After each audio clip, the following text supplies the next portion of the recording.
And here comes this woman up the side of the brush arbor. And she's got a little boy with her. And the little boy was maybe 7 or 8 years old.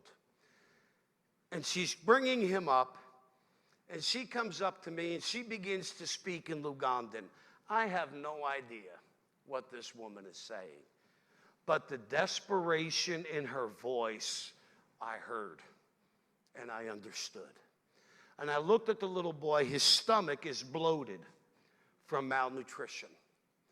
He's got nasal discharge running out of his nose and down his face. And his spine was so crooked. You know, when you look at somebody whose spine is straight, you have a particular area of your anatomy, your blessed assurance.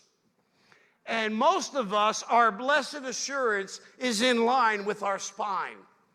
This little boy was so cockeyed, his blessed assurance was up here where his hip was.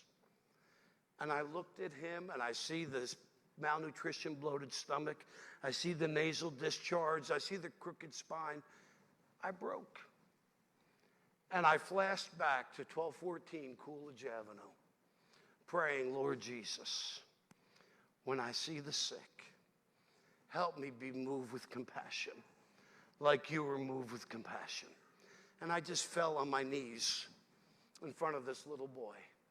And I took one hand and I put it on his stomach. And the other hand, I put it around behind him. And I began to weep and I said, Lord Jesus, have mercy on this boy and heal him.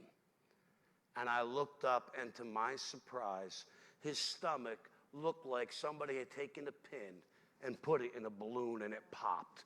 And his stomach went down flat, normal.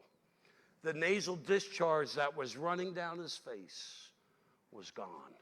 And like a vacuum cleaner sucked it up right out of wherever, and it was gone. And right before my eyes and under my hands, I felt his whole spinal system just shift.